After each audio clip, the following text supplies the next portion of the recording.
Hello, Dinara. Hi, James. Welcome back, everybody. Today we're taking a look at, I think it's the Kazakh state exam, isn't it? So it's called Unified National Testing. I see. Yeah, that sounds interesting. Okay, so, well, I'm sure it'll be fascinating. Yeah. Let's unify our brains. You know, when you say things without thinking, it's one of those. I think, okay. So we finished number 15, so let's move on to 16. So this one, so I can't read the Russian part, but... So here they want us to choose right answers. Yeah, exactly. I'm pretty sure that it's wish and would. So I wish prices would come down. Mm-hmm. Yeah, makes sense. So obviously, we can say I want prices, but we cannot say I want prices shall come down, because shall is for I and we. And but I myself do not understand, why do we say would come down in this case? Why don't we say I wish prices will come down? Because it's more conditional, basically. So it's a little bit, I suspect it's one of these areas where the subjunctive remains in English, basically. So it's more conditional. It's more sort of something that you're theorizing or wanting to happen. The other thing is that,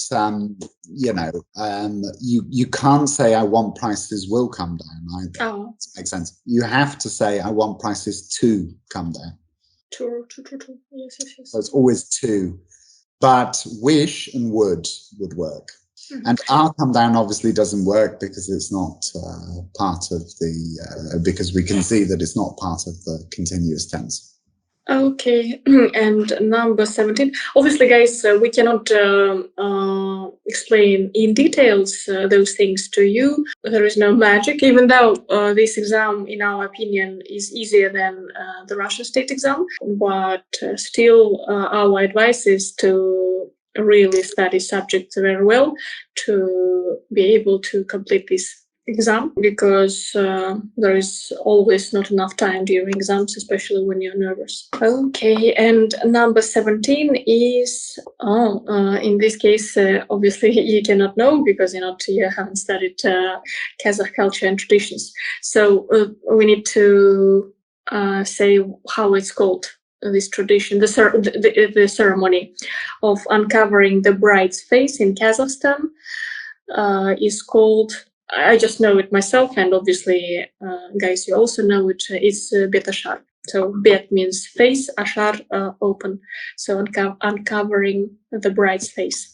Okay, yeah, that makes sense. So I know that the case is that with the veil, so it's quite common also in many parts of Europe traditionally for the bride to be veiled, and then at the ceremony bring but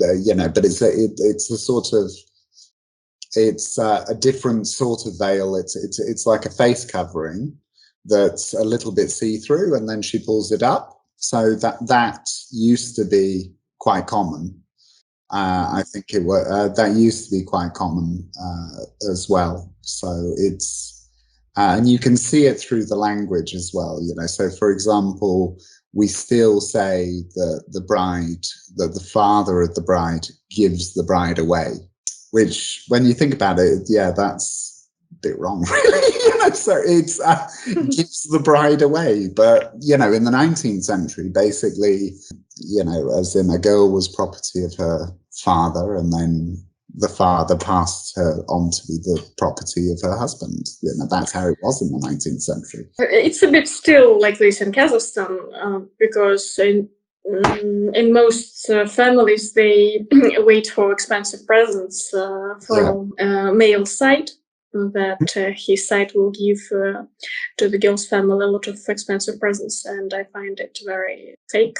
I just don't know, and because it destroys a lot of males' finance. Yeah, I see what you mean. Okay, that's the pizza shah. So we got that one correct. Yeah. Mhm. So we need to read the text now and to choose right answers. Yeah, absolutely. So I'll just read that. A young writer has just managed to publish his first book. He's very proud of his success and is boasting of it to everybody around. For more than half an hour, he has been talking about his success to one of his friends who is also a writer.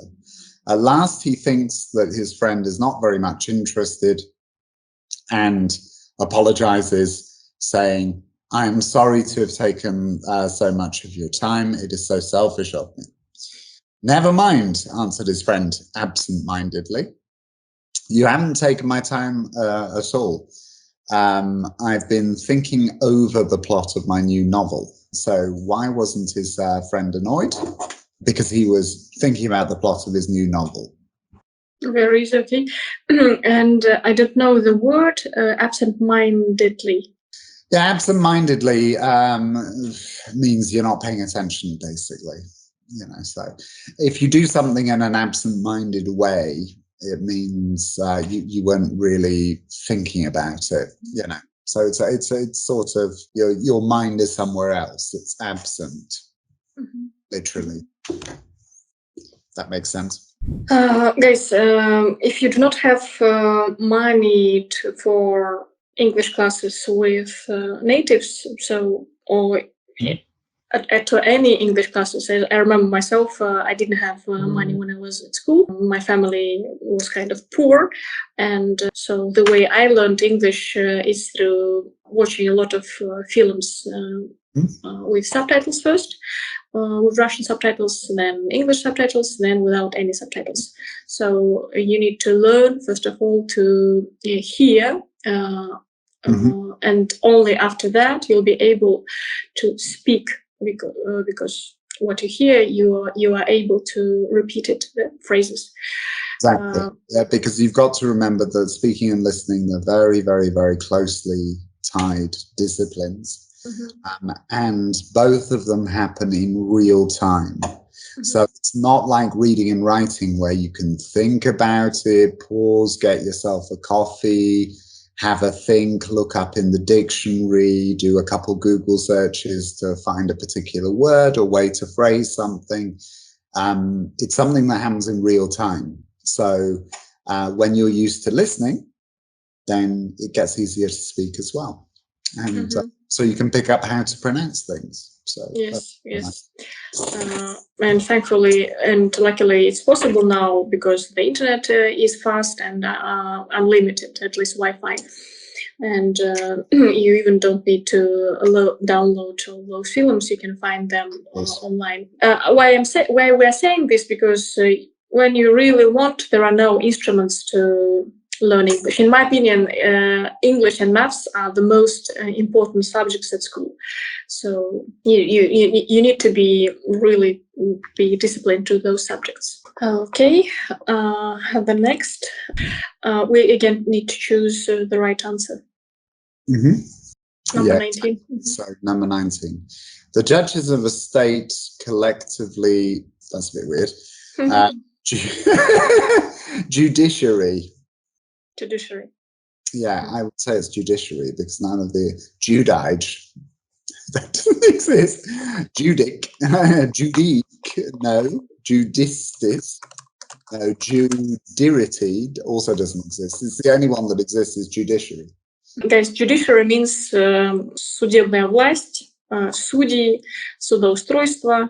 I suppose this is a very, very important and useful word. Exactly. So the judiciary are basically the judges, so of a particular country, of a particular country. So, okay. Just out of nowhere, this thing came, and I just don't understand the logic of the authors of this test. The other thing is, it sounds like a separate sentence, but it's a sentence that's a fragment, because it doesn't have a, verb in it. The judges of a state collectively are known as the judiciary, would work. For example. But that sounds a little... Yeah. Something is wrong with this test, to be honest. I liked the Russian state exam more. This actually seems, there seem to be even more mistakes in this one. Okay, and again, we need to choose the right answer, number 20. I wish you were going with this. I wish you lived. So what does it actually say in the Russian part?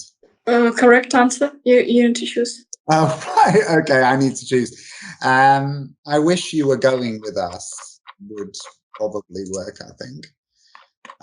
So as in, but I wish you lived with us. That can also work. So it depends on what they want to say, because those are two completely different sentences. Yeah. Basically. So, the others don't work. I wish you will be with us, because it would need to be would. Had danced is not possible because it needs to be had danced. Was being, no, that's wrong. Because you. It's wrong because of you. But I wish you lived with us. You lived with us, or were going with us.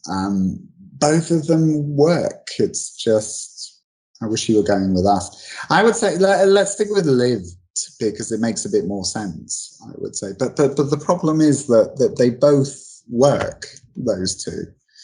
That it's just they mean totally different things. So, so guys, number 20 we do not know, because both answers are correct, and this is what I also hate about exams, because when exams are written not by natives, because as you see, the authors of this test, they were drunk. Yeah, absolutely. And number 21. Okay. So finding the nouns. So the nouns in this one are the first three. So dictation, doll, decoration. Those are all nouns. Those three. I'm sure there are applications which, I don't know, I didn't check, guys, if there are applications which allow to practice Kazakh state exam. For English, please write about them, or websites may be useful. It will be very helpful. You'll be practicing, especially these tests, because this test honestly is not about really checking your English level. It's just about passing it. Okay, because there are tests which while you are preparing for them, they really improve your English. But in this case, this test doesn't improve your English. It just confuses you more. Number 22. So Joe never phones me. I always have to phone him. It's the only one that works. Okay.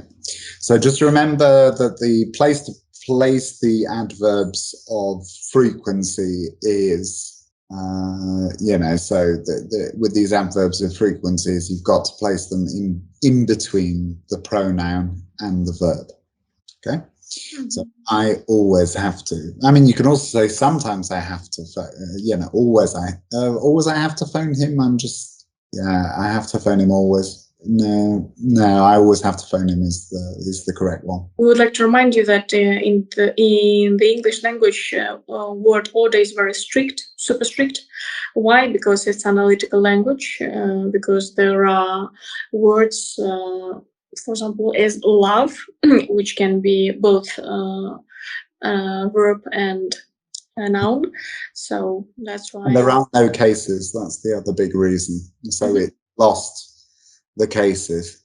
And the word order can be very, very, very strict when you've got a large number of adjectives. So, so when you have a particularly large number of, a particularly large number of adjectives, there is a particular rule about which adjective goes.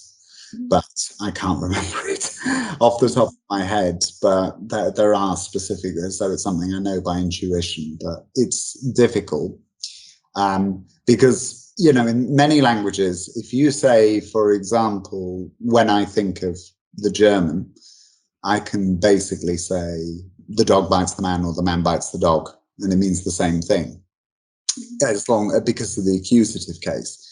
In English, if I say those two sentences, they are completely different meanings. So, as in, because the man bites the dog is saying that it was the man doing the biting. So, as in, so the, you know, whereas the dog bites the man is the dog biting. You know, whereas in some languages, if you have an accusative, if you have a marker showing it's accusative or an article, then it's clear. And you can play with the word order more. But in a language where that is not inflected, that's analytical like English, you need you can only know what the subject is through the word order. So it is very, very strict. And so we'll carry on. The suitable words to the theme: furniture. Chest of drawers is sofa, chest of drawers, and table. Chest of drawers, what is it? Sorry. It's basically, you know, it's basically like a sort of, it's separate. It's usually a bit lower. It's almost like a table on the top, and then it's got lots and lots of drawers. And you can put items in them. So it's not like a wardrobe where you put clothes in it. Generally, a chest of drawers will have, well, you might have some t-shirts or something that you fold away, but generally it's for other items. So that's a chest of drawers. Okay, great. Next, do you like cakes? You know, so there's quite a few. I like them very much. It's fine. Although it's a bit less common to, it's not very common though to use much in positive sentences, you know, so just remember this. So a lot you're going to hear far more often. Okay, so do you like cakes? I like them very much. Good. Not at all is fine as well. Of course I do. Yes, I do. And that's it. So it's, I like them very much, not at all. Of course I do, and yes I do. So it's 4 possible answers there. And these things you can know only if your speaking is okay-ish. Because these are just phrases you know that to use in those situations. Exactly. So and I think that it's always a very, very, very good habit to get into when you're speaking English, when you hear these do questions. So, as in, remember, whenever you hear an auxiliary question in an auxiliary verb in the question, then you respond with using the auxiliary as well. So just think of it like a squash ball. So it hits the wall and then it comes back. So, but it's the same ball, and you just think of that for the do. Do you like cakes? Yes, I do. You know, so. Have you ever driven a car? Yes, I have. So, are you a doctor? No, I'm not.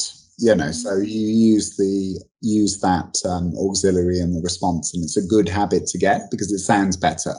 Of course, you can just say yes or no, but it's quite short. It just sounds more polished if you say yes, I do, or no, I don't.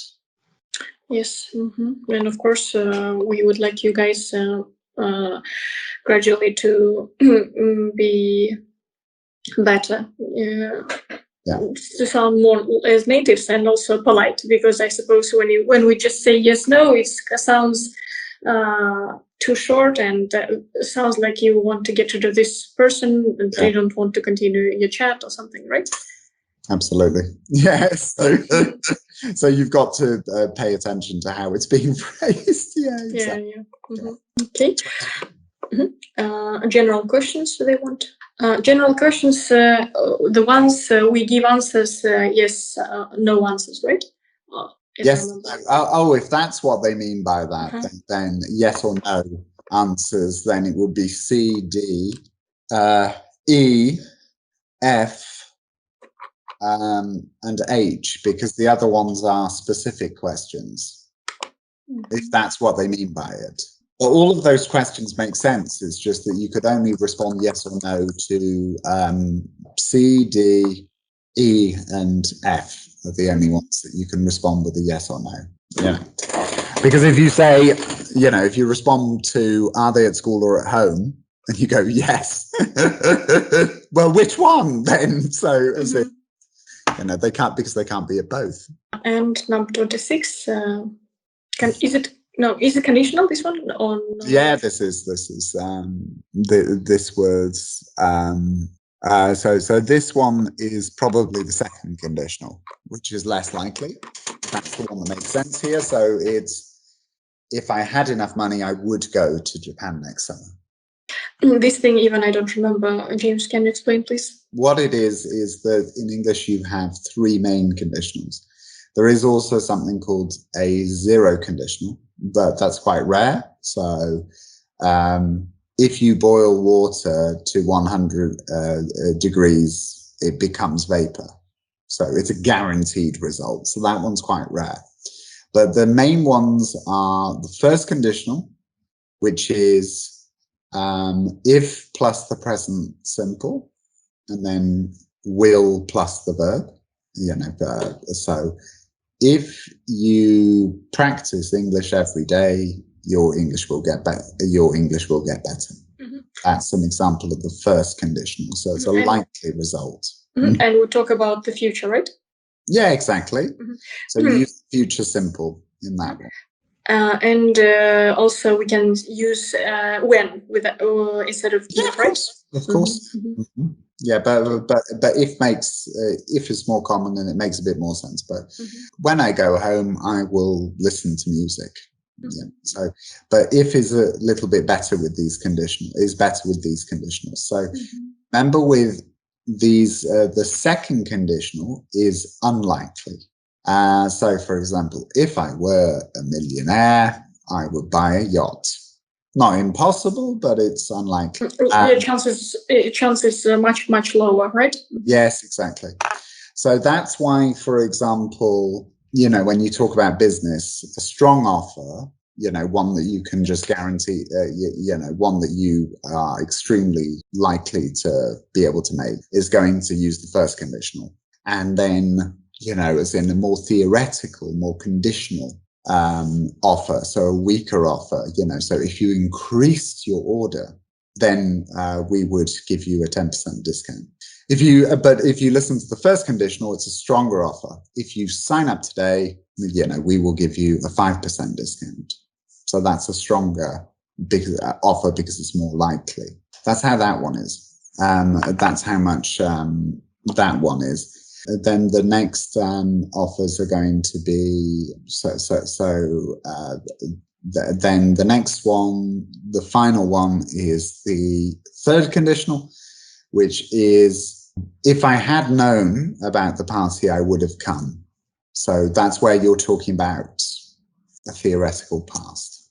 You know, so for example, you know, so that's when you're talking about imagining a different past. So as in that can be yesterday or a couple hours ago, but it could also be thousands of years ago. It doesn't matter. It's just imagining a different past.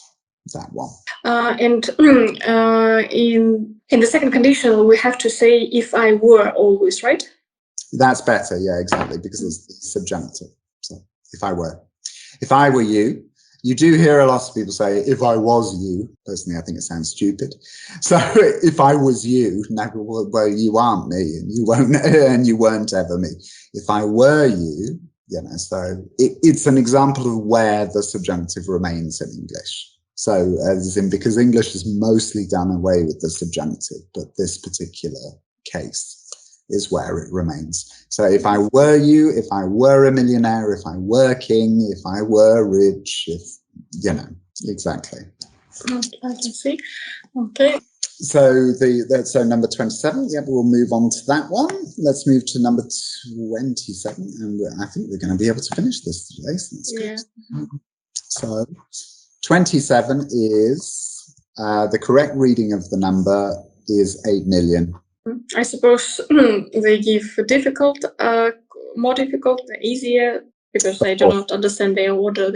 Number 28. So I think one thing to remember as well is that English-speaking countries use commas for thousands and millions and billions. That's the important thing to remember. Okay, so it's not like many other countries where a comma is used for as a decimal to show, you know, as in, so 1.75, you know, as in English is 1.75, not 1,75. So that's one little thing to watch out for. And it is more common as well for another 3 zeros would be 8 billion. Okay, most commonly. So you might hear people say 8,000 million, but it's less common. So, but this one would be 8 million. And guys, also, I remember when at school I made a common mistake, 8 millions. So in English, they never say millions, yeah, or billions. We only ever say millions when it's undefined. So millions of years. Oh, yeah. It takes millions of years. But you would never say it costs $65 million, millions dollars. You would never ever say that. Or 8, you know, so this city has 8 millions of people, So 8 million people. So the only time you use millions is when it's undefined for, you know, so the dinosaurs died millions of years ago, or tens of millions of years ago, you know. But then you would say the dinosaurs died out 66 million years ago.